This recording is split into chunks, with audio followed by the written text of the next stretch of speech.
Shalom Bapak Ibu Saudara, pada pagi hari ini kita akan mendengarkan renungan firman Tuhan dengan tema menceritakan kebaikan Tuhan.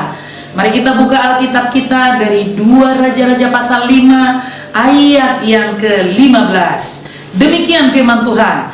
Kemudian kembalilah ia dengan seluruh pasukannya kepada abdi Allah itu. Setelah sampai, tampillah ia ke depan Elisa dan berkata, "Sekarang aku tahu bahwa di seluruh bumi tidak ada Allah kecuali di Israel. Karena itu terimalah kiranya suatu pemberian dari hamba-Mu ini." Bapak Ibu Saudara yang dikasihi oleh Tuhan, saya percaya semua kita pasti pernah namanya mengalami kebaikan Tuhan. Demikian juga halnya dengan Naaman. Naaman ini mengalami kebaikan Tuhan lewat seseorang yang bersaksi melalui istrinya. Siapakah Naaman ini? Naaman adalah panglima Raja Aram, seorang yang sangat terpandang, sangat disayangi, sebab oleh dia Tuhan telah memberikan kemenangan kepada orang Aram, seorang pahlawan tentara. Tapi dia punya masalah, namanya sakit kusta. Bapak Ibu Saudara, mungkin kita tahu sakit kusta itu bukanlah penyakit yang biasanya dihadapi orang, mungkin juga langka. Tetapi persoalan Naaman ini satu persoalan yang serius, bukan berarti penyakit yang lain tidak serius. Tapi kita melihat waktu orang Aram pernah keluar bergerombolan, orang Aram pernah membawa seorang tertawan wanita Israel untuk menjadi pelayan istri Naaman. Nah, karena seorang perempuan Israel ini tahu kalau Naaman sedang sakit, dia bersaksi menceritakan kebaikan Tuhan kepada nyonyanya. Bagaimana kalau Naaman pergi ke Samaria menjumpai seorang nabi yaitu Elisa, dan dia yakin kalau suatu saat ketika didoakan, mujizat pasti terjadi kepada Naaman. Anak gadis Israel ini tidak langsung bercerita kepada Naaman, tapi dia bersaksi tentang kebaikan Tuhan masih ada di Israel, di Samaria pada saat itu. Nah, lalu istrinya Naaman bercerita kepada Naaman, dan Naaman mengajukan kepada raja supaya dia pergi menuju Samaria. Dan Bapak Ibu Saudara tahu apa yang terjadi. Naaman menghadap kepada raja dulu, lalu Raja Aram memberikan surat kepada Naaman, dan Naaman membawa surat itu kepada Raja Israel. Tapi Raja Israel mengoyakkan pakaiannya. Dia berkata, "Tuhan ke aku, sehingga aku yang menyembuhkan Naaman." Kira-kira seperti itu Bapak Ibu Saudara. Tetapi akhirnya Elisa mendengar kejadian itu, dan Elisa berkata kepada raja supaya Raja Israel membiarkan Naaman bertemu dengan dia. Dan Naaman datang kepada Elisa, dan Elisa tidak keluar.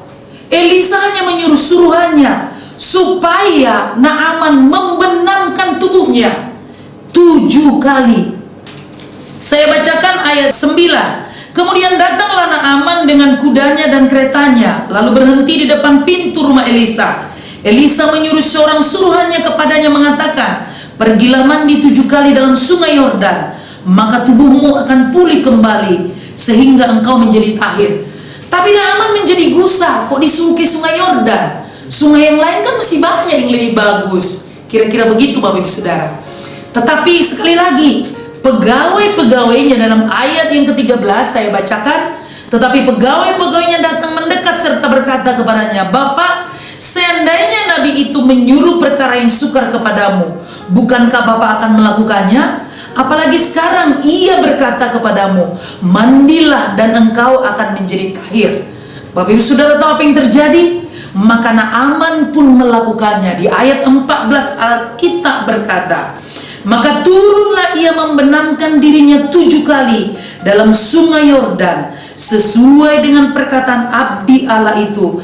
Lalu pulihlah tubuhnya kembali seperti tubuh seorang anak, dan ia menjadi tahir."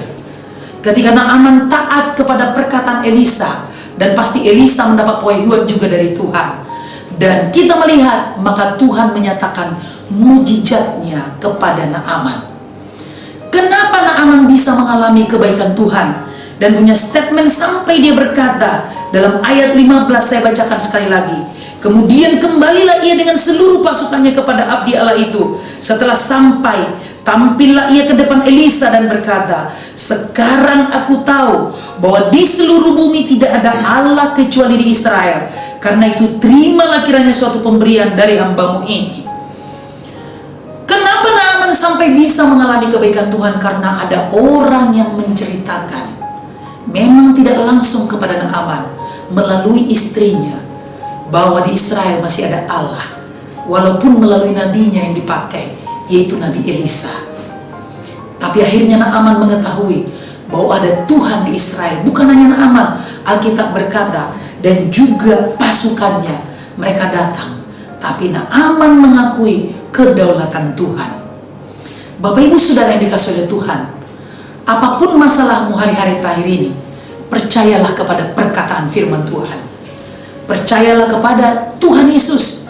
Percayalah kepada kuasa mujizatnya. Dan saya mau katakan begini, ceritakanlah tetap kebaikan Tuhan.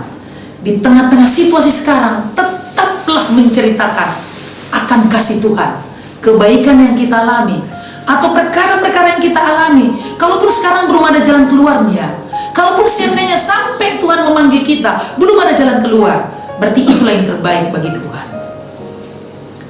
Jangan berhenti menyaksikan kebaikan Tuhan. Mulailah cerita kepada keluargamu, cerita kepada tetangga-tetanggamu, ceritalah kepada orang-orang yang bertemu denganmu tentang kebaikan Tuhan, siapa Yesus yang kita sembah. Mari Bapak Ibu, kita akan bersatu dalam doa dan percaya, biarlah kita mengalami jamahan Tuhan. Bapa di surga, kami mengucap syukur buat renungan hari ini. Kalau Naaman mengenal Tuhan karena seorang gadis yang bercerita kepada istrinya, dan istrinya menyampaikan itu kepada Naaman.